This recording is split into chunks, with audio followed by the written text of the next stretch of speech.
दोस्तों ये परसेंटेज का टाइप 1 है जो कि बहुत ही आसान है। इसको आप जैसे चुटकियों में करोगे। ठीक है, चलिए शुरू करते हैं।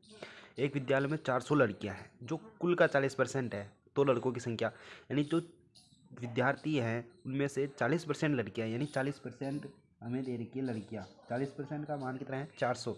40% का मान कितना हो जाएगा 400। ठीक है, 40% का मान 400 है तो 1% का मान कितना आ जाएगा 400/40। ठीक है, लेकिन हमें क्या पूछा है लड़कों की संख्या। ठीक है, लड़कों की संख्या पूछी है तो 40% अगर लड़कियां है, कोई भी वैल्यू अपने आप में कितना परसेंट होती है 100% होती है। अगर उसमें 40% लड़कियां है तो 60% कितने होंगे लड़के। तो हमें लड़कों की संख्या ज्ञात करनी है यानी 60% का मान ज्ञात करना है। तो एक का मान हमें पता है तो 60 को गुणा करने के लिए गुणा 60 करना पड़ेगा हमको 60% का मान ज्ञात करने के लिए।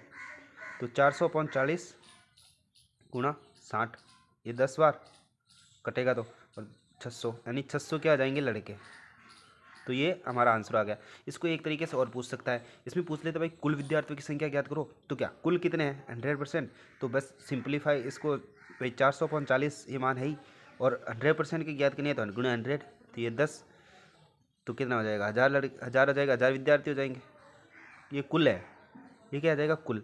अब ऐसे भी जोड़ दो आप भाई 600 लड़के और 400 लड़कियां, तो कुल कितने हो जाएंगे 1000, ऐसे भी जोड़ सकते हैं। ठीक है, क्वेश्चन नंबर 2 क्या है, एक समूह में कुल 500 लोग हैं जिसमें से 70% पुरुष है तो महिलाएं कितनी है। बहुत सारे समय भाई 500 है, 500 में 70% पुरुष है तो महिलाएं कितनी होगी 30%। तो 500 गुणा 30, 30/100, 20 से 20, ये 150 कितनी हो जाएगी महिलाएं।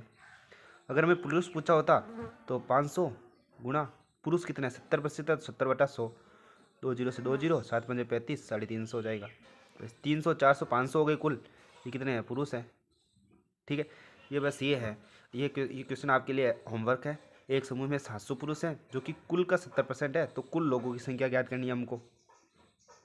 ठीक है, ये आपके लिए होमवर्क का क्वेश्चन होगा। ठीक है, थैंक यू।